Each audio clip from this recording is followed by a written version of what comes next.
Dhanik Bharat educational institutions inter IIT JEE NEET admission open. Vizianagaram జిల్లా బొబ్బిలి వద్ద RTC బస్సులో రచ్చ జరిగింది.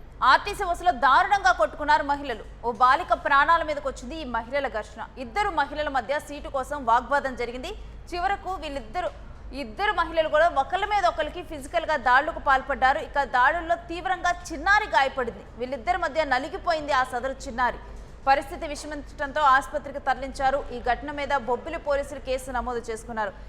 మనం ఈ ఒక్క ఘటనే కాదు, మన సోషల్ మీడియాలో ఈ సీట్ల కోసం గొడవలు అనేక ఘటనలు చూస్తూనే ఉన్నాం. కానీ అది ఏ స్థాయికి వెళ్ళిందంటే వీళ్ళ వల్ల ఒక పాప చనిపోయే స్థితికి వెళ్ళే పరిస్థితికి వచ్చింది. మహిళల మధ్య జరుగుతున్నటువంటి గొడవలు మనం రీసెంట్గా చూస్తే కండక్టర్ మీద దాడి చూసాము, బస్సు డ్రైవర్ల మీద దాడులు జరుగుతూ ఉన్నాయి. బస్సులో ఒక ఉద్రిక్త పరిస్థితులు అనేవి తలెత్తుతూ ఉన్నాయి. ఇక మనం చూస్తూ ఉన్నాం కదా, ఏ మాత్రం కూడా తగ్గకుండా విచక్షణ అనేది లేకుండా ఎంతసేపు జర్నీ చేస్తారు, కాసేపు జర్నీ చేస్తారు. దాంట్లో కొంతమంది వయసు పైబడిన వాళ్ళు ఉంటారు, కొంతమంది నుంచోగలిగిన వాళ్ళు ఉంటారు, లేకపోతే కొంతమంది ఆరోగ్యం బాగోకుండా నుంచోలేని వాళ్ళు ఉంటారు. నుంచోగలిగి కూడా ఈ విధంగా గొడవలు పడటం, ఇలాంటి అనేక సిచ్యువేషన్స్. అంటే మనది మాత్రమే కంఫర్టబుల్గా ఉండాలి, పక్క వాళ్ళు కంఫర్ట్ అవసరం లేదు అని చెప్పి ఒక ధోరణి, ఒక ఆలోచన, మనం సుఖంగా ఉంటే చాలు అనే ఆలోచనతోనే ఎక్కువగా ఇలాంటి గొడవలు స్టార్ట్ అవుతూ ఉన్నాయి. ఇక ఈ బస్సులో జరిగినటువంటి గొడవలో కూడా ఒకవేళ నిజం చెప్పాలంటే ఆ గొడవల్లో కనుక ఒకవేళ సద్దుమణిగిద్దామని చెప్పి కండక్టర్ కానీ ఇంకెవరు కానీ వీళ్ళ మధ్యకు వెళ్తే వాళ్ళు కూడా అక్కడ చిత్తడు అయిపోతారేమో అనే అంతటువంటి పరిస్థితులు ఉన్నాయి. అందుకని ఇలా గొడవలు జరిగినప్పుడు వాళ్ళు కూడా దూరంగా ఉంటున్నారు. ఇక దీనికి సంబంధించినటువంటి విజువల్స్ మనం చూస్తూ ఉన్నాం.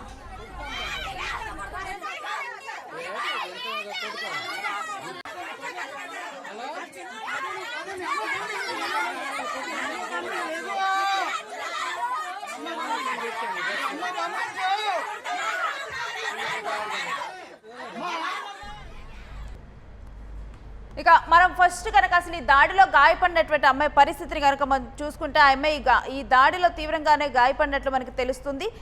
ఆ పాప వివరాలు కూడా, సరే పోలమ్మ అమ్మవార్ల పండుగకి మేనమామ ఇంటికి ఆ పాప వెళ్ళటం జరిగింది. అయితే తిరిగి వచ్చేటప్పుడు ఆ బాలిక తిరుగు ప్రయాణం మొదలుపెట్టినప్పుడు ఒక్కతే వస్తూ ఉంది. ఈ సమయంలో ఆ మహిళల మధ్య గొడవ జరిగింది. ఈ మహిళల మధ్య గొడవ జరిగినప్పుడు ఆ పాప అస్వస్థతకు గురవటం జరిగింది. దీంతో స్థానికులు బాలికను సిహెచ్సికి 108 వాహనంలో తరలించడం జరిగింది.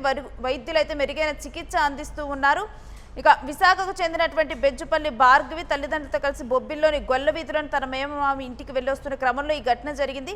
అయితే ఈ ఘటనలో కనుక చూసుకుంటే ఓ మహిళ భార్గవిపై పిడిగుద్దులు గుద్దించినట్లుగా తెలుస్తుంది. దానికి కూడా కారణం వీళ్ళిద్దరూ కూడా తల్లిదండ్రులు తమ్ముడితో కలిసి ఆర్టీసీ బస్సు ఎక్కింది ఆ పాప. అయితే ఈ సమయంలో సీట్ల కోసం ఆదుర్తలో కూడా మరో మహిళకు ఉంది. ఈ మహిళల మధ్య గొడవ జరుగుతుంది. ఈ సమయంలోనే భార్గవి కాలిలో ఆ మహిళకు తలగతంతో ఆ మహిళకు కోపం రావటం, వెంటనే కూడా గొడవ రెండు సమూహాల మధ్య గొడవగా జరిగింది. ఆ భార్గవి కాలు జరగటంతో ఈ క్రమంలోనే భార్గవిపై ఓ మహిళ పిడిగుద్దులు కురిపించిందని, దీంతో బాలిక కింద పడటంతో పలువురు మీద నుంచి వెళ్లిపోయారని బాలిక తల్లిదండ్రులు బంధువులు ఆరోపిస్తున్నారు. ఇక తీవ్ర అస్వస్థతకు గురై ఊపిరాడని పరిస్థితిలో 108 ద్వారా స్థానిక సిహెచ్సికి తరలించారు. వెంటనే పోలీసులకు సమాచారం అందించారు. ఇక పోలీసులు అక్కడికి రావటం జరిగింది. బాలికను పరీక్షించినటువంటి వైద్యులు మెరుగైన వైద్యం కోసం విజయనగరం కేంద్ర ఆసుపత్రికి తరలించాలని భార్గవి బంధువులకు తెలిపారు. మనం ఆల్రెడీ కూడా మాట్లాడుకోవడం జరిగింది. మనుషులు సౌకర్యం కోసం, అంటే మనకొక్కరికే సౌకర్యం కావాలి, మనం ఒక్కరే కంఫర్టబుల్గా ఉండాలి. పక్కనున్నోళ్ళు మనుషులు కాదు, మనం మాత్రమే మనుషులు. మనము మన కుటుంబంలో ఉన్న వాళ్ళు వీళ్ళు సుఖంగా ప్రయాణం చేయాలి, చుట్టూ ఉన్న వాళ్ళు మాత్రం మనకి సంబంధం లేదు. ఇదే రకమైన ధోరణి మనం సాధారణంగా పబ్లిక్ వెహికల్స్లో, బస్సుల్లో కానీ రైల్లోగుల్లో కానీ ట్రావెల్ చేస్తున్నప్పుడు చూస్తూ ఉంటాము. పక్కనున్నటువంటి వాళ్ళు పెద్ద వయసు వారైనా కానీ ఒకప్పుడు చూస్తే సీట్లు వేసి ఇచ్చేవాళ్ళు, అలాంటిది ఇప్పుడు భీష్మించు కూర్చుంటున్నారు. కొన్నిసార్లు దీంట్లో మగవారిని చూసినా కానీ మేము టికెట్ పెట్టి మేము ప్రయాణిస్తున్నాం కదా, ఉచిత బస్సులో వీళ్ళు ప్రయాణిస్తున్నారు కదా అని మహిళలకు లేచి, అంటే కనీసం అవతలు ఉన్నటువంటి వారు పెద్ద వయసు వాళ్ళు అయినా కానీ లేచి ఇవ్వటం లేదు. సరే మహిళల్లో మహిళలైనా ఒకరికొకరు సహకరించుకుంటున్నారా, పెద్ద వయసు వారికి గౌరవం ఇచ్చి సీట్లు ఇస్తున్నారా? సరే గౌరవం సంగతి పక్కన పెడితే ఆ వయసు వాళ్ళు, మన ఇళ్లలో చూసినా కానీ తల్లిదండ్రులు ఆ వయసు వాళ్ళు ఉండొచ్చు, లేకపోతే మన అమ్మమ్మో నాయనమ్మో అనుకొని కూడా ఇవ్వచ్చు. కానీ ఒకరినొకరు ఏమాత్రం కూడా స్మరించుకోలేకపోతున్నారు, ఒకరినొకరు కూడా ఓర్చుకోలేకపోతున్నారు. మనం కంఫర్టబుల్గా ఉంటే చాలు అన్నట్లుగా కూడా చూస్తూ ఉన్నారు. కొంత మానవత్వ ధోరణితో ఒక సామాజిక దృక్పథంతో చూస్తే ఇలాంటి అంశాల్లో ఇటువంటి గొడవలు జరగకుండా మరీ నిజం చెప్పాలంటే వీటి గురించి చిల్లర గొడవలు అని కూడా అంటూ ఉన్నారు. ఎందుకంటే ఈ ఆర్టీసీ బస్సుల్లో సరే మహిళలకు ఉచితంగా బస్సులు అనేవి ఇవ్వటం జరిగింది. దీని మీద ఇలా గొడవలు జరిగినప్పుడల్లా కూడా ఈ ఉచిత బస్సు పథకం మీదే ఎక్కువ మంది కూడా కామెంట్స్ చేస్తూ ఉన్నారు, మీమ్స్ వేస్తూ ఉన్నారు. ఇప్పుడు ఈ ఘటన విజయనగరం అంటే ఏపీలో జరిగింది, కానీ ఏపీలో మాత్రమే కాదు తెలంగాణలో చూసుకున్నా కానీ ఇటువంటి గొడవలు జరుగుతున్నాయి. అప్పుడల్లా కూడా ఈ ఉచిత బస్సు పథకాన్నే తీసుకొని వస్తున్నారు. ఈ ఉచిత బస్సు పథకం అనేది కూడా చాలామందికి ఉపయోగపడుతుంది.